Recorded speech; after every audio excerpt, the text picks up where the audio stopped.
안녕하세요. 사연 읽어주는 남녀입니다. 오늘도 와주셔서 감사드리며 그럼 오늘의 사연 바로 시작하겠습니다. 안녕하세요. 40대의 애청자 여성이 사연 보내드립니다. 왜 매일 저녁 텔레비전에서 방송되는 1일 연속극을 보다 보면 빠지지 않고 꼭 한 번씩 등장하는 단골 소재가 하나 있어요. 그건 바로 출생의 비밀에 대한 이야기죠. 젊은 주인공이 식모살이하는 부잣집 사모님이 알고 보니 친어머니였다든지 우연히 사랑에 빠지게 된 평범한 남자가 사실은 재벌 2세였다든지 하는 얘기들 말이에요. 그런 이야기들을 보며 사람들은 현실성 없는 막장 드라마라고 비판하죠. 하지만 저는 출생의 비밀이란 이 세상에 아주 없는 이야기는 아니라고 생각합니다.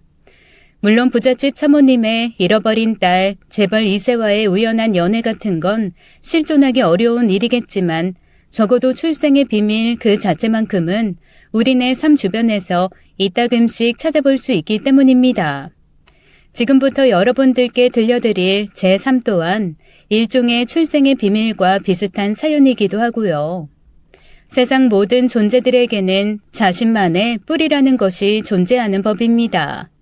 그건 살아 숨쉬는 생명체든 아니면 한낱 물건들이든 모두 마찬가지죠. 집에서 키우는 강아지와 송아지들에게도 낳아준 어미가 있고 시내에서 사오는 물건들에게도 출신지 딱지가 붙어 있으니까요. 미국에서 만들었니 한국에서 만들었니 하는 딱지들 말입니다. 사회적 동물이라고 하는 인간은 더더욱이 다양하고 선명한 뿌리가 있죠. 태어난 고향, 어릴 적 다녔던 학교, 함께 나고 자란 형제, 그리고 핏줄을 물려주신 부모님.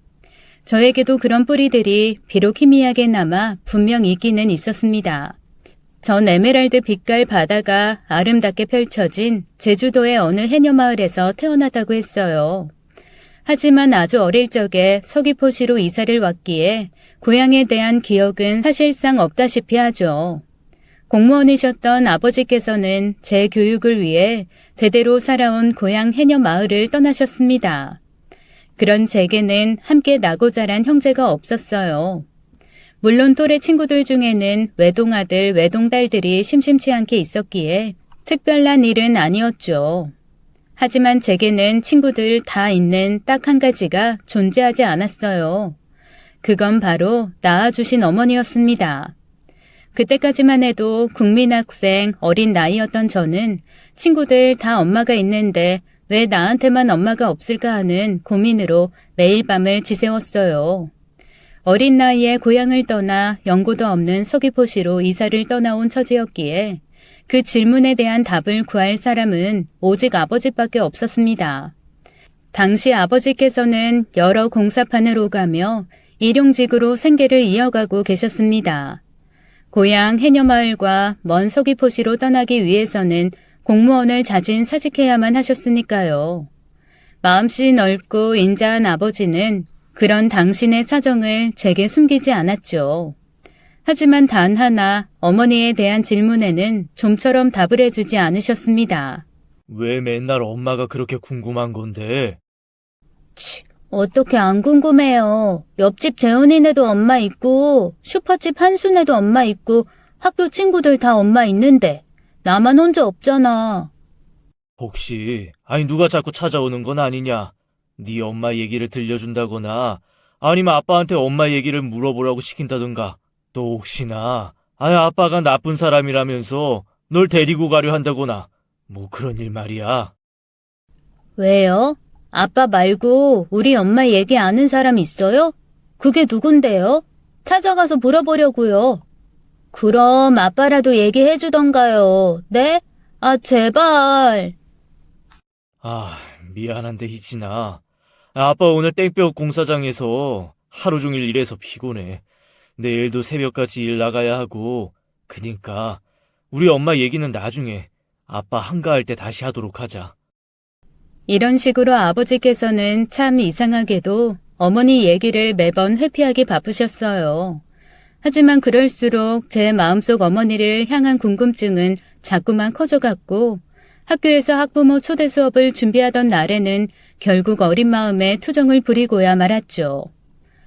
내일 학부모 초대 수업 있어요. 친구들 다 엄마 모시고 온다는데 전 어떡해요?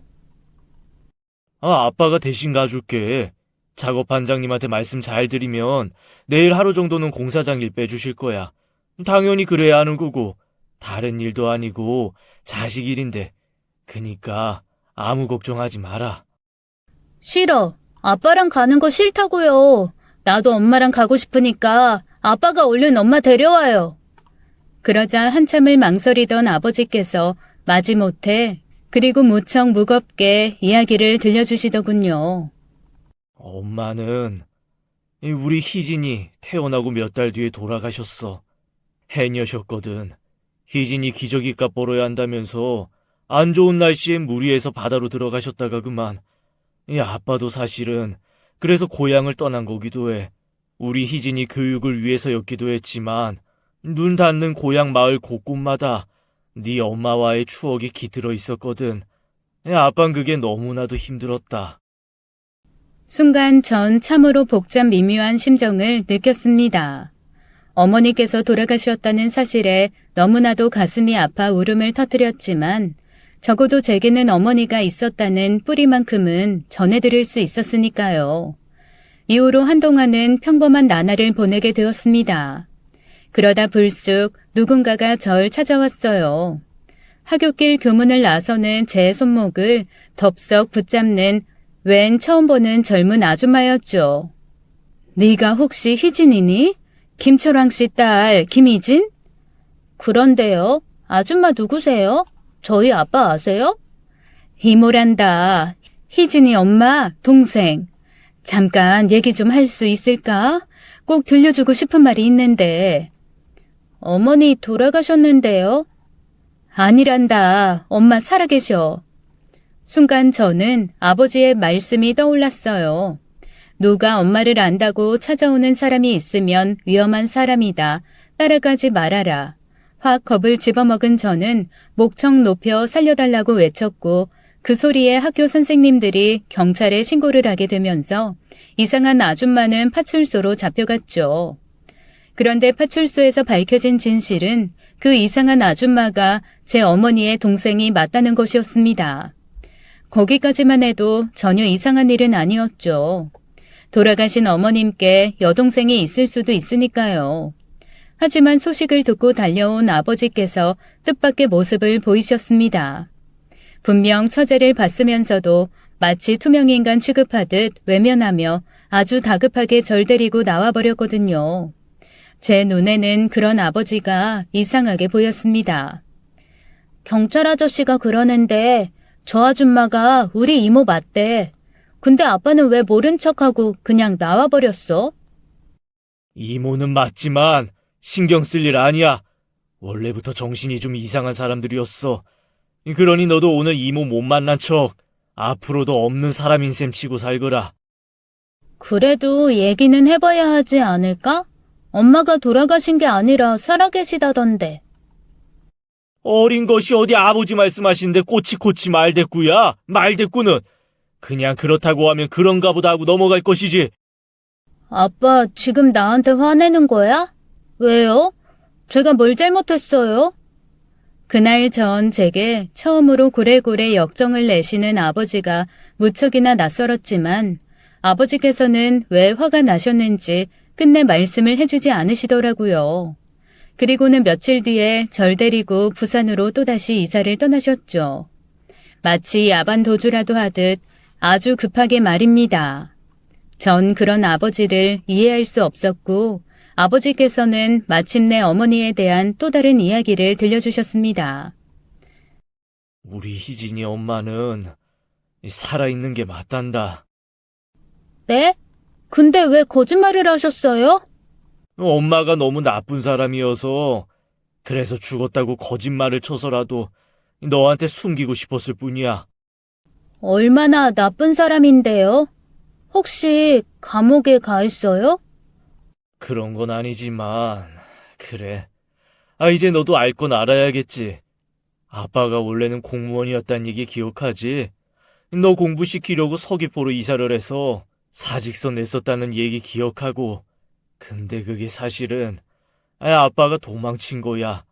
네 엄마가 고향 사람들한테 너무 못된 짓을 저지르는 바람에 남편이었던 나마저도 알거지가 된 채로 야반 도주하듯이 급하게 멀리 도망쳐야 했던 바람에 근무지 근처에 묵혀 살 수밖에 없는 공무원 일도 그만둬야만 했던 거고. 너무 못된 짓이라뇨? 그냥 그렇게까지만 알아두거라. 우리 희진이가 이해하기에는 너무 어려운 얘기라서. 다만 이거 하나만 기억해 주렴. 엄마랑 아빠는 이혼했어. 나쁜 사랑이랑 도저히 결혼 생활을 이어갈 수가 없어가지고 아빠가 먼저 이혼을 하자고 했다. 그러니 너도 이제 다시는 엄마 얘기 꺼내지 말아주겠니? 그럼 지금도 나 엄마 때문에 도망가는 거예요? 친구들하고 작별 인사 한마디 못하고? 아빠도 도저히 어쩔 수가 없었어. 이모가 나쁜 엄마 데리고 찾아오거나 우리 희진이를 나쁜 엄마한테 잡아가 버릴까봐 아빠는 우리 딸을 지키고 싶은 거야. 이해하지? 그때 말씀하시는 아버지께서는 어린 제가 보기에도 분명 치를 떨고 계셨습니다. 어머니라는 사람이 오죽 심하게 나쁜 사람이면 좋은 부모인 아버지께서 저러시는지 그 심정을 어렴풋이 느낀 저는 다시는 엄마 생각하지 않겠다고 철석같이 약속을 했어요.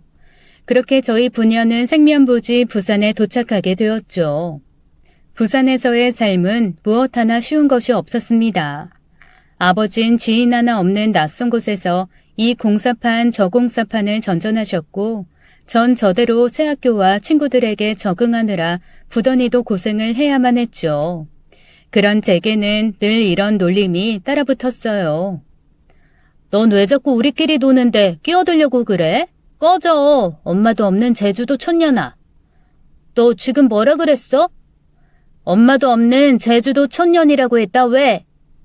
그게 내 잘못이야? 왜 나한테 뭐라고 그래? 억울하면 엄마 데려오든가. 처음엔 꾹 참아도 보았습니다. 제가 먼저 녀석들에게 마음을 열고 다가서려 노력도 많이 해보았어요. 하지만 엄마 없는 제주도 촌년이라는 꼬리표는 좀처럼 떨어져 나가질 않았고 괴롭힘과 놀림을 이겨내지 못한 저는 결국 녀석들과 싸움을 벌이기 일쑤였죠. 물론 훨씬 더 많이 얻어맞은 쪽은 언제나 제 쪽이었어요. 녀석들은 숫자가 많은데 전 언제나 저 혼자였기 때문이죠. 그럼에도 저와 아버진 매번 죄인이 되어야만 했습니다. 역시나 엄마가 없는 가정이라는 이유에서였어요. 이보세요, 희진 아버지. 남의 집 귀한 자식들 얼굴을 이 모양으로 만들어놨으면 죄송하다, 희진이를 단단히 혼내놓겠다. 뭐 그런 말이라도 있어야 하는 거 아니에요? 댁내 자제분들이 저희 딸을 먼저 괴롭혔다지 않습니까? 더 많이 다친 쪽도 우리 희진이고요. 그래서요. 지금 잘했다 이건가? 없이 사는 처지면 주제 파악이라도 똑바로 하고 살아야지 말이야. 그런 말씀이 아니라. 아, 됐네요. 남편이 그 모양 그 꼴이니 마누라가 도망을 가지. 하기사 딸내미 성질머리 더러운 것도 이해가 가긴 갑니다. 엄마 없는 가정에서 자란 자식이 멀쩡하겠냐고요. 아버지라도 제대로 된 사람이면 또 몰라. 꼴랑망노동꾼 주제에. 저 원래 공무원이었습니다. 저도 나름 사정이 있어서 어렵게 살고 있을 뿐이지 못 배운 사람 절대로 아니에요. 그리고 저도 저 나름대로 혼자서라도 희진이 구김살 없이 키워보려고 노력 중입니다. 그 사람이 말이야, 거짓말을 하려면 그럴싸하게라도 하든가. 제주도에서 공무원이었다는 말 우리더러 믿으라고 하는 건가요, 지금? 뭐 100번 양보해서 믿어준다고 칩시다. 그래봤자 결국 그쪽이 제대로 된 부모가 아니라는 증거밖에 더 돼요? 어지간해선 잘릴 일 없는 철밥통 공무원이 나라밥 떠나서 노가다판이나 전전할 이유가 뭐가 있겠냐고요. 사회적으로 용납될 수 없는 나쁜 짓이라도 저질렀으면 또 몰라. 이를테면 무슨 범죄 같은. 전 가만히 구경만 하고 있었냐고요. 당연히 아니죠. 사랑하는 아버지를 향한 모욕을 참을 수 없기에 분명히 항변했죠. 아줌마가 뭘 한다고 자꾸 말을 함부로 해요? 우리 아빠는요, 절 지키기 위해서 어쩔 수 없이 공무원 그만두고 고향을 떠난 거란 말이에요. 아이고, 옛 싸가지 없는 것 좀 보게. 누가 애미 없이 자란 것 아니랄까봐. 너 그러다가 네 아버지처럼 못난 어른 되는 거야, 이년아. 그런 일들을 수시로 겪고 자라며 전 자연스럽게 어머니를 향한 원망을 품게 되었고, 하루는 너무도 괴로웠던 나머지 아버지께 하소연을 하기도 했었죠. 엄마가 무슨 잘못을 저질렀길래요? 대체 얼마나 큰 잘못이고 나쁜 사람이길래 우리가 이렇게 살아야 돼? 제주도 떠나면서 엄마 얘기는 하지 않기로 아빠랑 약속했잖냐. 그 약속 벌써 잊은 거야. 얘기를 안 할 수가 없으니까요. 아무리 노력해도 엄마의 그늘이 지워지질 않는다고요. 네? 절대 알려줄 수 없다. 내 한평생 입국 다물고 살다가 무덤까지 가지고 갈 비밀이야. 세상에 혼자 남겨진 것 같은 기분이었습니다. 물론 아버지께선 절 무척이나 사랑하셨고 전 그런 아버지를 존경했지만 어머니 얘기만 나오면 꼬장꼬장하게 돌변해버리는 아버지의 모습은 도무지 이해가 가질 않았죠. 그런 혼란스러운 시간이 속절없이 흘러가는 내내 전 어머니의 그림자로부터 도무지 벗어날 수가 없었습니다. 가장 고역이었던 것은 새로운 사람을 만나게 되는 순간들이었어요. 왜 보통 처음 만난 사람끼리 알아가는 과정에서 가족 이야기를 하게 되는 경우가 있잖아요. 그때마다 매번 저는 어머니가 존재하지 않는 가정 상황에 대해 설명해야만 했습니다. 어머니가 대체 어떤 잘못을 저질렀는지 저 스스로도 제대로 알지 못한 채로 말이에요. 그렇게 저는 어느덧 고등학생이 되었어요. 그때의 전 뼈를 깎는 노력 끝에 부산에서의 생활에 많이 적응해 있었고 친하게 지내는 학교 친구들도 몇 명이 생기게 되었죠. 마침 제가 다니던 고등학교에서 수학여행을 제주도로 떠나게 되었습니다. 야반 도주하듯 떠나야 했고 고향 제주도를 다시 마주하고 나니 감회가 새로웠어요. 아마 친구들도 저의 마음을 피부로 느끼고 있었던 모양이었죠. 수학여행 첫날 밤에 제게 물어보더라고요. 어떤 곳이야? 네가 태어난 고향은? 기억 안 나. 거의 갓난아기 때 서귀포시로 이사를 갔거든. 에이, 그래도 고향인데 어떻게 하나도 모를 수가 있어. 맞다. 바닷가 해녀 마을이라고 했어. 우와, 그럼 어머니도 해녀셨겠네? 야, 내가 엄마 얘기 제일 싫어하는 거 뻔히 알면서. 미안. 해녀 얘기 들으니까 신기해서 궁금하기도 하고. 그래서 말인데 내일 자유시간에 너네 고향 한번 찾아가 볼래? 아버지한테 전화드려서 동네 이름이라도 물어봐봐. 잠시 고민하던 저는 아버지께 전화를 드려 고향 동네 이름을 여쭤보았습니다. 그랬더니 역시나 아버지는 또 꼬장꼬장한 목소리로 돌변하셨죠. 제 고향은 어머니의 고향이기도 했으니까요. 혹시라도 찾아갈 생각 따윈 하지도 마라. 네가 발 디딜 곳이 아니라니까는. 엄마 찾으러 가는 것도 아니고 그냥 동네 풍경만 구경하고 올게요. 그 정도는 괜찮잖아요. 엄마는 식구들이 아직도 그 동네 살고 있으면 혹시라도 네 얼굴 알아보고 접근이라도 해오면. 아빠, 나 이제 고등학생이야. 클 만큼 컸는데 얼굴을 어떻게 한 번에 알아보겠냐고요. 아버지 접시물에 코 박고 죽는 꼴 보기 싫거들랑. 허튼 생각 꿈도 꾸지 마. 그렇게 고함을 지르며 전화를 확 끊어버린 아버지께서는 밤새 제 걱정이 이만저만이 아니셨던 모양이더라고요. 이튿날 아침 비행기를 타고 제주도 저희 학교 숙소로 찾아오셨습니다. 그리고는 모든 학생들이 보는 앞에서 제 앞에 무릎을 꿇으셨죠. 아빠 밤새 한숨도 못 잤다. 혹시라도 너 혼자 고향 동네 기억 떠올려서 찾아가기라도 할까 봐서. 일어나세요. 선생님들이랑 친구들이 다 보고 있잖아요. 아니다. 내 이렇게라도 부탁을 해야겠구나. 엄마 생각 없이 사는 것뿐만이 아니라 고향 마을을 찾아가서도 안 돼. 왜요? 대체 왜 그렇게까지? 엄마가 무슨 대역죄라도 저지른 거예요? 우리 희진이랑 아빠랑 다시는 같이 살 수 없게 되어버릴지도 모르니까. 전 잠시 아버지를 바라보았어요. 아버지께서는 제 앞에서 처음 눈물을 비치셨죠. 그 눈물이 너무 가슴 아팠던 저는 약속을 해버렸습니다. 알았어요.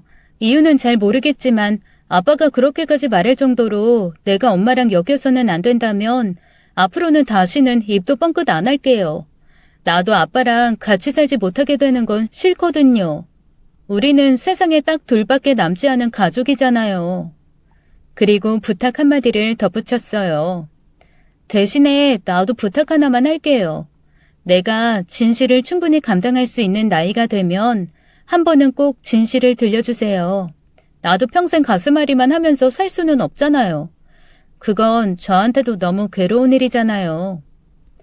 아버지께서는 아무런 대답도 해주지 않으셨지만 전 언젠가 한 번은 진실을 들을 수 있게 되리란 희망을 놓을 수는 없었습니다. 제 앞에 무릎을 꿇고 눈물을 바치신 아버지의 모습으로부터 반드시 제가 알아야만 하는 무언가가 숨겨져 있을 거라는 직감을 했으니까요. 물론 저와 아버지를 힘들게 만든 어머니를 향한 그리움은 아니었습니다. 다만 제가 노년이 된 아버지의 보호자가 되어 있을 미래를 향한 마음이었죠. 어머니가 그토록 나쁜 사람이라면, 그래서 아버지께서 평생을 피해가면서 사셔야 했다면 그런 어머니로부터 전 아버지를 반드시 지켜내야 했으니까요. 이 세상에 단 하나 있는 가족이자 외동딸로서요. 이후 시간은 참 빠르게도 흘렀습니다. 가정 환경 탓에 공부에 집중할 수 없었던 저는 2년제 전문대학을 겨우 졸업했고 졸업한 뒤로는 전공을 살려 제과 제빵사가 되었어요. 억척같이 일해서 모은 돈으로 저만의 작은 빵집을 차리던 날에는 아버지와 전 서로를 부둥켜 안고 감동의 눈물을 펑펑 쏟았죠. 그러는 사이 친구들은 모두 결혼해서 아이의 부모가 되었지만 전 연애와 결혼 같은 것에는 좀처럼 관심이 없는 여인이었어요. 아버지께서 시집 걱정을 아무리 하셔도 저로서는 영 내키지 않을 뿐이었죠. 이 또한 아마도 어머니의 그림자 때문이었습니다. 유복하지 못했던 아버지의 결혼 생활을 어렴풋이나마 알고 있던 제 입장에서는 쉽게 결혼 생각이 들지 않더라고요. 그렇게 제 나이가 40에 접어들던 어느 날 닫혀있던 제 마음을 열어젖힌 사내가 나타나고야 말았습니다. 매일 아침 저의 빵집에 들려 아침 식사로 제가 직접 만든 빵을 사가는 평범한 직장인이었죠. 어제 사갔던 빵 있잖아요. 그거 정확한 이름이 뭐예요? 아주 맛있던데. 기본은 크루아상이라는 프랑스 빵이에요. 아닌 것 같던데요. 저 빵 좋아하는데 제가 많이 먹어본 크루아상이랑은 좀 달랐어요. 그래서 기본은 하는 말 붙였잖아요. 크루아상에다가 제 비법을 섞어서 다르게 만들어봤죠. 그렇구나. 그럼 내일 아침에도 그 빵으로 부탁할게요. 미안해서 어쩌죠? 비법에 들어갈 재료가 떨어졌거든요. 오늘 주문 넣어도 모레쯤이나 돼야 들어올 것 같은데. 그럼 아무거나 괜찮아요. 사실 전 사장님이 만든 빵이면 다 좋아요. 아니다. 사장님을 좋아하는 건가? 자기 마음대로 뜬금없이 고백을 해버렸던 그 남자. 그래놓고는 얼굴을 발그레 붉히는 그 남자의 모습이 전 싫지만은 않았어요. 이후로 그 남자는 당돌하게 제 삶에 스며들기 시작했죠. 희진 씨, 혹시 나한테 빵 만드는 거 가르쳐 줄 생각 없어요? 앞으로 빵 직접 만들어 드시게요? 단골 손님 없어지면 전 뭐 먹고 살라고요? 내 사랑 먹고. 아유, 눈글맞기는. 혹시 다른 여자한테도 그러고 다녀요? 그런 사람으로 보여요, 제가. 혹시나 바람둥이는 아닌가 걱정이어서요. 걱정하지 말아요. 세상 딱 한 사람, 오직 희진 씨한테만 꼬리치는 남자니까. 마침내 그 남자와 연인이 된 저는 오래지 않아 결혼까지 생각하게 되었죠. 어느 화창한 주말 그 남자가 동네 어린 아이들과 운동장을 뛰노는 모습을 보며 제 안에 숨겨져 있던 모성을 발견하게 되었습니다. 엄마가 되고 싶어졌어요. 또한 그 남자는 어쩌면 하늘이 점지해준 인연일지도 모른다는 생각마저 들었습니다. 뜻밖에도 저희는 하나의 뿌리를 공유하고 있었으니까요. 근데 종민 씨는 왜 그렇게 빵을 좋아해요? 우리 나이 40 넘었는데 빵보단 밥이 좋아질 나이 아닌가? 빵집 사장님이 할 소린 아니지 않나요? 에이, 빵 만드는 법 가르쳐 달라면서 끼부린 게 누군데? 하긴, 그건 그렇죠. 뭐 굳이 설명하자면 어릴 적 기억 때문에 지금도 빵을 좋아하는 것 같아요. 동네 작은 빵집에서 빵 하나 사가지고 부모님이랑 바닷가에 앉아서 나눠 먹었던 시간이 아직도 그리워요. 빵이 맛있었던 건지 아니면 에메랄드 빛과 바닷가 풍경이 맛있었던 건지도 모르겠지만. 바다 많이 좋아하나 봐요. 당연하죠. 제주도 바닷가 마을 출신인데. 어? 제 고향도 제주도예요. 우와, 그래요? 신기하다. 육지에서 고향 사람을 만나고 사랑에 빠지고. 희지 씨 고향은 제주도 어디래요? 기억이 잘 안 나요. 워낙 아기 때 서귀포로 이사를 가버리는 바람에 제가 알고 있는 건 그곳이 해녀 마을이었다는 것밖엔 없고요. 순간 그 남자가 제 손을 덥석 잡으며 외쳤어요. 역시나 우리 천생연분이었네요. 저희 할머니도 해녀셨거든요. 저도 같은 생각이었습니다. 부산이라는 타지에서 제주도라는 같은 고향 뿌리를 가진 남자를 만나 사랑에 빠졌으니까요. 그날 저희는 바로 그 운명을 받아들여 부부가 되기로 약속했습니다. 하지만 결혼이라는 게 당사자들이 좋다고 다 성사되는 건 아니잖아요. 양가 어른들의 허락이 떨어져야 비로소 성사될 수 있는 게 결혼이죠. 저희는 결혼 허락을 받기 위해 시댁이 대대로 뿌리내리고 살아온 제주도로 방문해야만 했습니다. 시부모님 되실 어른들을 멀고 먼 부산으로 오시라고 불러내는 건 예의가 아니었으니까요. 다만 전 아버지께서 또 제 걱정에 밤잠 못 이루실까 우려된 나머지 제주도 이야기는 꺼내지 않은 채로 비행기에 몸을 실었습니다. 시부모님께서는 제주도 해녀마을의 어촌 계장님이었어요. 저도 제주도 출신, 그 중에서도 해녀마을이 고향이라는 말씀을 드리니 아주 반기시더라고요. 제가 태어난 고향의 바다도 여기처럼 아름다웠을까요? 제주도 바다는 어디든 아름답지. 그런 고향을 기억하지 못하는 삶이 어찌나 서운했을꼬. 이제 아무 걱정 말고 마음 쓸쓸하고 울적할 때면 언제든 내려와서 시간 보내. 우린 늘 환영이란다. 저도 그럴 수 있었으면 참 좋겠어요, 어머님. 왜? 빵집 일이 많이 바쁘니? 시어머니의 질문에 전 잠시 대답을 망설였어요. 결혼을 앞둔 상황에서 내 복잡한 친정 상황이 걸림돌이 되지는 않을까 하는 걱정 때문이었죠. 하지만 걸림돌이 된다고 한들 숨겨서도 안 되는 일이기도 했습니다. 상처를 거짓말로 숨기고 시작한 결혼이 행복할 수 있을 리 없을 테니까요. 그래서 저는 아버지와 어머니의 일을 제가 알고 있는 만큼 전부 솔직하게 설명드렸습니다. 그러자 시어머니께서 저를 한참을 빤히 바라보더니 이렇게 물어오시더라고요. 사돈께서 공무원이셨다고? 네, 멀리 이사를 가면서 그만둘 수밖에 없으셨다고 해요. 혹여 바깥사돈 되시는 분께서 40년 동안 숨어 지냈던 건 아니니? 그게 무슨 말씀이세요? 아휴, 단순한 오해일 수도 있으니 너무 중요하게 듣지 말아주렴. 사돈을 이상한 사람으로 매도하자는 게 아니라 우리 동네에도 비슷한 상황이 있었어. 남편과 부인의 입장만 거꾸로 뒤바꿔 놓으면 말이다. 시어머니께서는 무척 심각한 표정으로 말씀을 이어가셨습니다. 그게 한 40년쯤 지난 일이지 아마? 우리 마을에 아주 몹쓸 짓을 벌이려다가 발각된 놈이 하나가 있었어.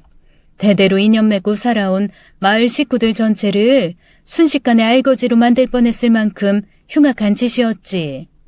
그런데 그 놈은 자기 짓거리가 발각되자마자 갓난쟁이 딸 들쳐업고 쫓겨나던 야반도주를 해버렸지 뭐니. 하루아침에 딸까지 잃어버린 그 집 아내는 심지어 40년째 남편 피해서 숨어 지내고 있단다. 왜 숨어 지내요? 그 흉악하고 몹쓸 놈이 복수라도 해올까봐 무서우니까. 아내가 그놈이 벌인 짓거리를 마을에 폭로하면서 발각이 되어버렸거든. 실제로 야번도주하고 한 몇 년 동안을 덩치 좋은 무례배들을 지 아내 잡아오라고 수차례 보내기도 했었고, 아내가 몹쓸 짓거리가 실행되기 전에 마을에 알린 덕분에 자기가 쇠고랑 교도소 신세까지는 면하게 되었다는 은혜도 모르고 말이다. 글쎄요. 아무래도 다른 이야기 같아요. 저도 자세한 내용까지는 잘 모르지만 아내 때문에 알고지 된 건 오히려 저희 아버지 쪽이거든요. 그 바람에 지독한 가난을 겪으면서 사셨던 건 제가 딸 자식으로서 평생 지켜보았고요. 그래. 하기사 세상 흉흉한 일 어디 한둘이겠니. 내가 괜히 헛된 걱정을 해버린 것이겠구나. 여튼간에 오늘은 푹 쉬고 내일 저녁에 동네 사람들께도 인사드릴 겸 우리 집 새아가를 환영도 할 겸 해서 잔치를 열자꾸나. 우리 동네가 워낙에 대대로 살아온 토박이들이 많아서 따지고 보면 다들 시댁 친척 식구들이나 다름없어요. 맞다. 혹시 시댁 식구들 많은 건 부담스럽니? 아, 그럴 리가요. 식구들 많으면 복작복작 재밌고 좋을 것 같아요.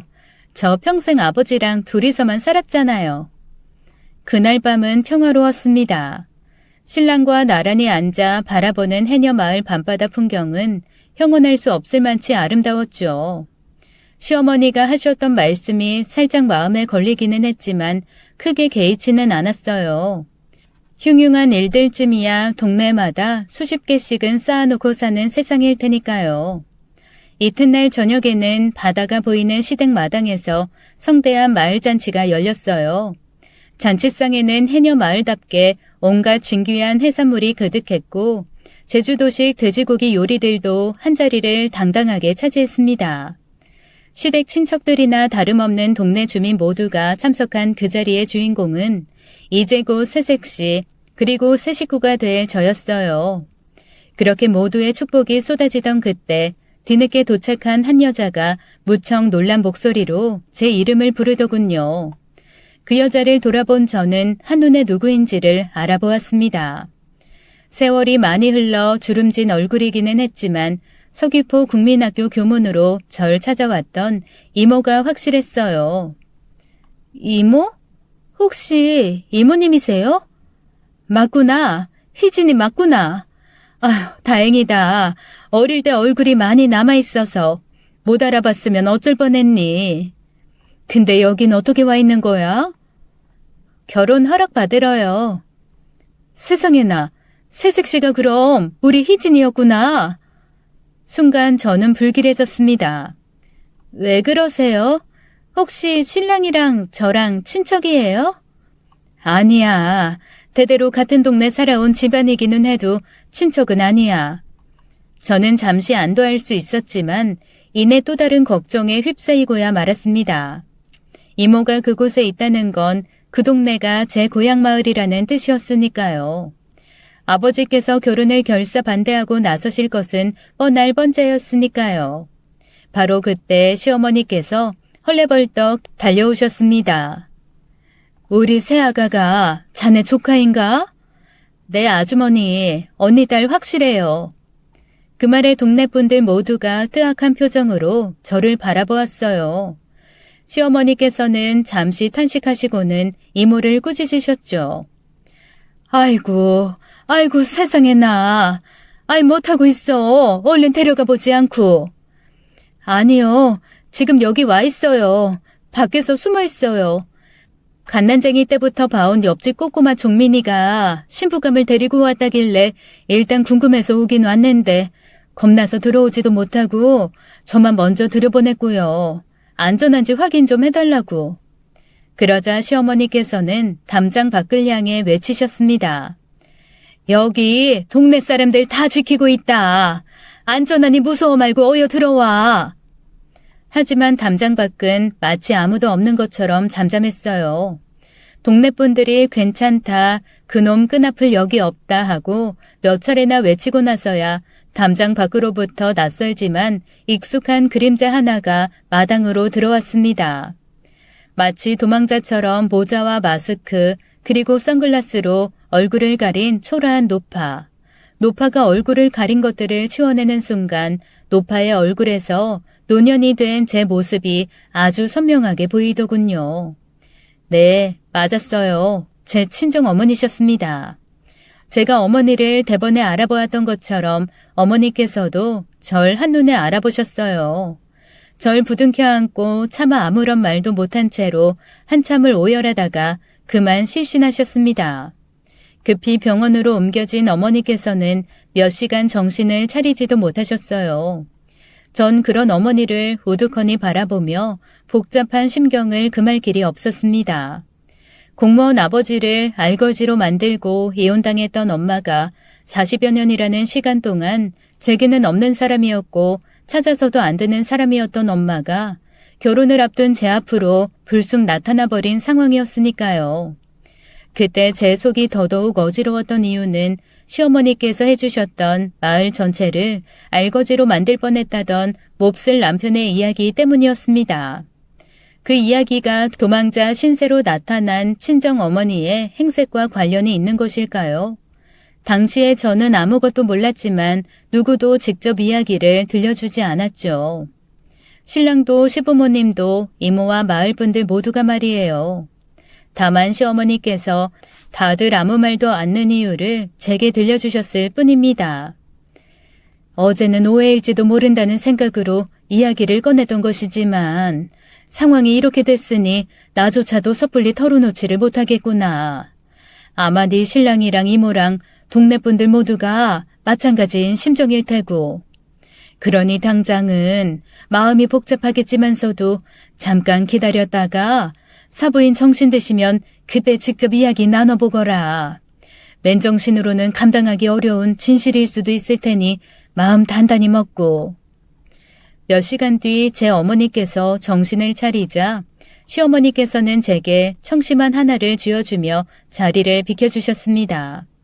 신랑과 이모를 포함한 동네 분들도 모두 자리를 비켜주셨어요. 40년 만에 맞이한 비밀의 모녀 상봉을 위한 배려였죠. 그리고 어머니께서 제게 첫마디를 건네오셨습니다. 네 아버지란 사람은 아직 살아있니? 살아계세요. 그러자 어머니께서 제 손을 다급하게 부여잡으며 외치셨습니다. 결혼식에 네 아버지 오면 큰일 나. 왜요? 딸 자식 결혼식에 아버지께서 오시는 게 문제될 일인가요? 아니면 오시면 안 되는 이유라도 따로 있는 거예요? 사람 여러 다쳐나갈지도 몰라서 그래. 네 아버지랑 친구들 손에 내 머리털이 죄다 뽑혀나가든가. 마을 사람들이랑 싸움이 한판 크게 붙던가. 이해하기 힘드네요.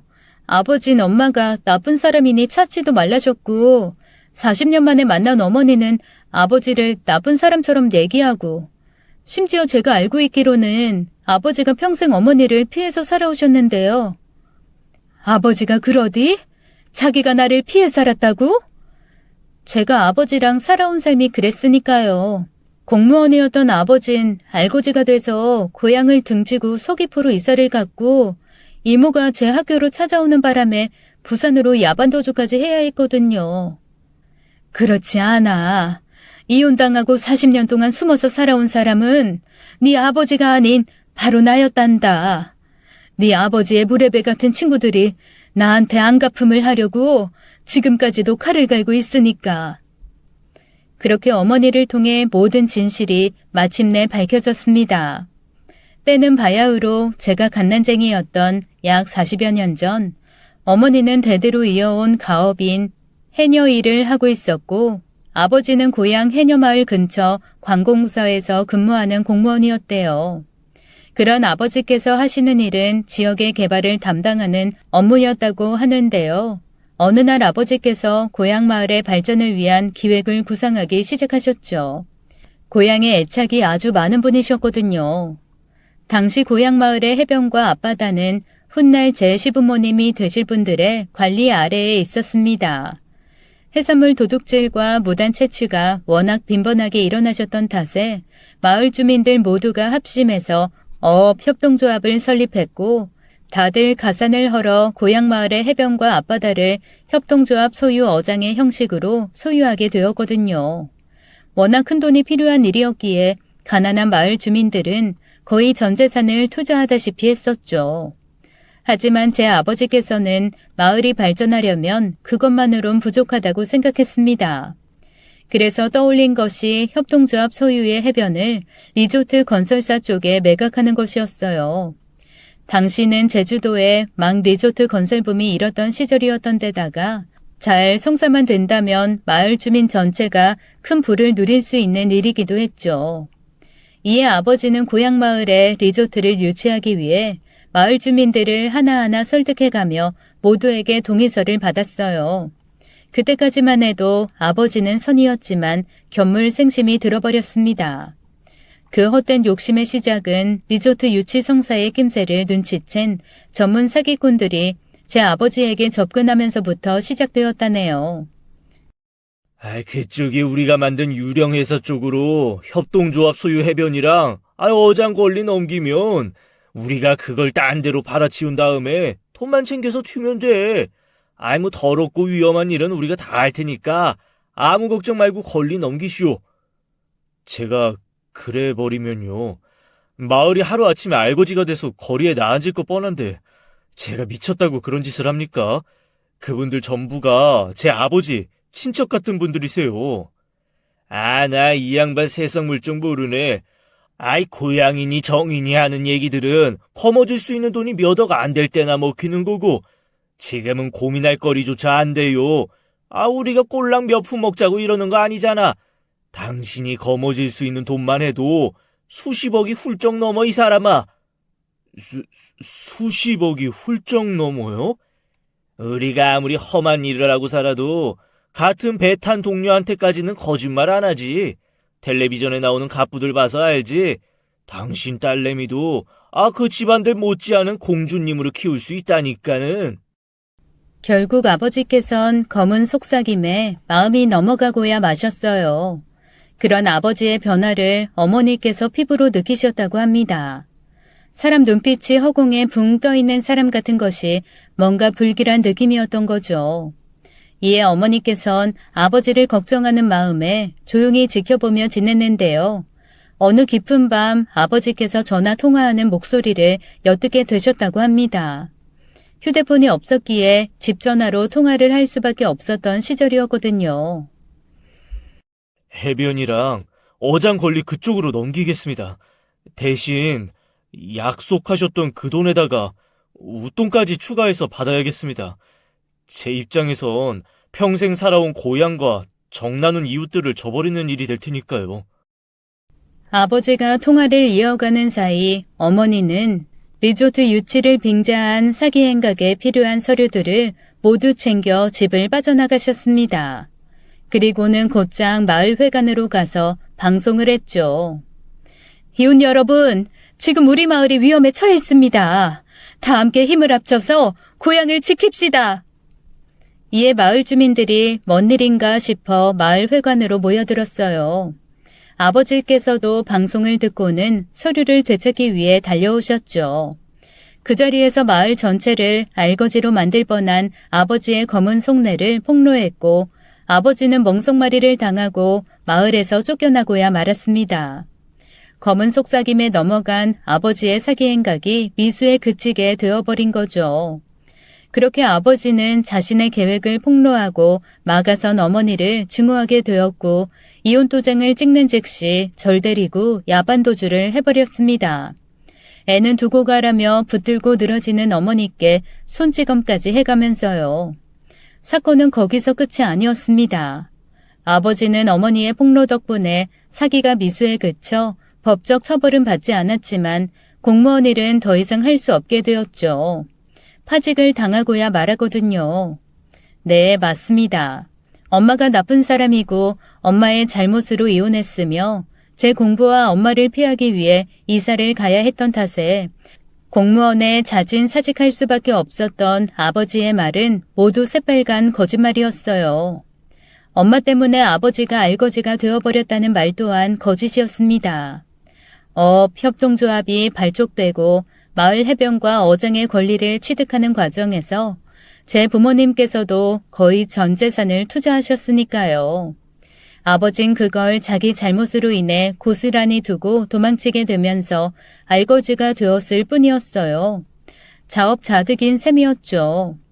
반면 40년간 아버지를 피해 살아야만 했던 어머니의 말은 진실이었습니다. 어머니를 증오하게 된 아버지와 사기꾼 무리들이 복수의 칼을 갈았으니까요. 실제로도 떡대 좋은 남자들이 수시로 마을을 찾아와 어머니 내놓으라며 행패를 부렸다죠. 생명의 위협을 느낀 어머니는 결국 40년을 숨어 지내셔야만 했습니다. 물론 마을 주민분들께서 제 어머니의 방패막이가 되어주려 노력하셨습니다만 그분들께서도 각자의 삶이 있기에 24시간 제 어머니만을 지키고 서 있을 수도 없는 노릇이고요.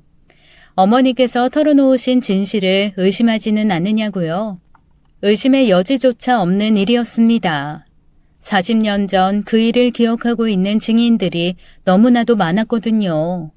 제 신랑과 협동조합장인 시부모님과 마을 주민 모두가 증인이었죠. 결혼 허락을 받기 위해 방문하고 나서야 제 어머니의 딸이라는 걸 알게 된 그분들께서 미리 짜고 거짓 증언을 할 수 있을 리가 없잖아요. 그렇게 40년 전에 모든 진실을 알게 된 저는 어머니 앞에 무릎 꿇고 사죄했습니다. 그리고 고백했어요. 전 그런 줄도 모르고 지난 40년간을 엄마를 원망하며 지냈어요. 미워해서 죄송해요. 그리고 조금은, 아니, 아주 많이 그리웠고 보고 싶었어요, 엄마. 어머니께서는 뜨거운 눈물을 흘리며 못난 딸인 저를 다독여 주셨습니다. 하지만 그것만으로는 모든 일이 끝난 것은 아니었어요. 아버지의 마수로부터 어머니를 지켜야만 했습니다. 동시에 제 결혼 또한 지켜내야 했죠. 마침내 저는 단판을 짓기 위해 아버지와 마주 앉았습니다. 요즘 통 연락이 없던데 요 며칠 사익감이랑 여행이도 다녀온 거냐?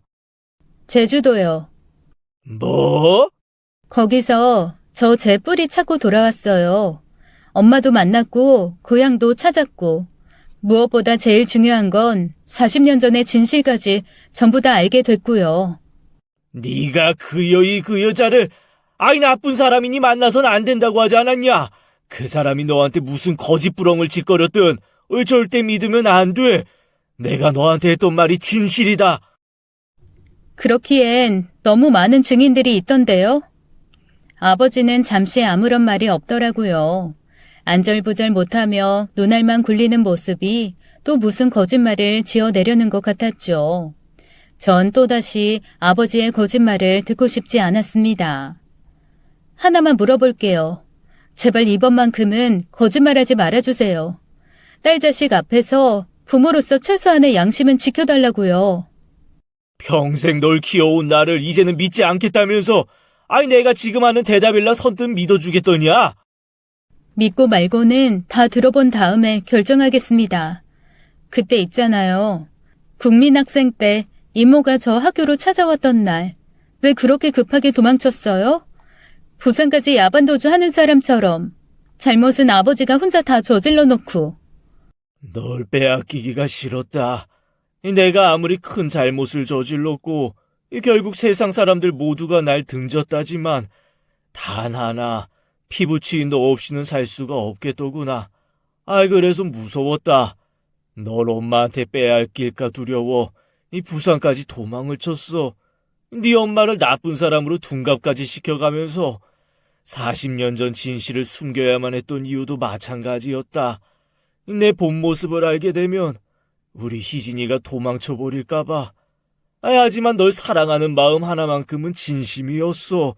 그것만큼은 절대 의심하지 말아주렴. 믿어드릴게요. 절 사랑했던 마음까지는 부정하지 않을게요. 하지만 아버지로부터 도망칠 거예요. 아버지에게 너무 크게 실망했고 얼마나 무서운 사람인지 너무 잘 알게 돼버렸으니까요. 희진아. 그리고 경고 한마디만 드릴게요. 어머니한테 해코지할 생각 하지 말아요. 그래봤자 전 아버지한테 결코 돌아오지 않을 거고 괜히 아버지만 더 추한 꼴 보시게 될 테니까요. 너 지금 애비를 협박하는 거냐? 네가 어떻게 나한테 이럴 수가 있어? 내가 그 위험한 일에 손대게 된 이유가 뭐 때문이었는데 그게 다 너 가부집 공주님처럼 키우고 싶어서였단 말이야. 아무리 그렇다고 해도 제가 함부로 덮어드릴 수 있는 잘못이 아니죠. 장장 40년을 자식 얼굴도 못 본 채로 겁에 질려 숨어 살아야 했던 어머니의 원한이 있고 동네 전체가 알고지가 될 뻔한 마을 주민들의 마음고생을 생각해서라도. 그래. 어디 네 마음대로 해보려무라. 그 여자한테 딸 자식 빼앗기고 내가 가만히 있나 보자. 좀 우습네요. 아버지 입에서 반성이나 참회의 말이 나오길 조금이나마 기대했던 제가 바보였어요. 이젠 저도 제 길 갈게요. 제가 말을 마치는 순간 한 무리의 사람들이 우르르 몰려왔습니다. 저와 어머니를 지켜주기 위해 부산까지 비행기 타고 날아오신 시부모님과 마을 주민들이셨죠. 아버지를 멍석말이라도 해서 떨쳐내겠냐? 이 40년 전 그날 그때처럼. 아니요. 그런 불법적인 일에 손댔다가는 저도 아버지랑 똑같은 꼴 되는 거잖아요. 전 합법적으로 아버지를 떨쳐낼 겁니다. 그러기 위해서 모셔온 분들이기도 하고요. 마침 시어머니께서 제 아버지 앞으로 뚜벅뚜벅 다가가셨습니다. 그 똑똑하고 착하던 자네가 어찌 이리 타락을 해버렸을꼬. 돈이 그렇게 좋더냐? 아내를 위협하고 친척 같은 이웃들을 위기로 몰아넣고 싶어질 만큼? 가족 얘기 중인데 누님은 좀 빠지슈. 괜히 다 지난 얘기 가지고 사람 협박하려고 들지 말고. 나도 지금 가족 얘기 중일세. 저 아이가 내 며느리 될 거거든. 그 말에 아버지가 순간 얼어붙어버렸어요. 시어머니는 그러거나 말거나 아버지를 꾸짖었죠.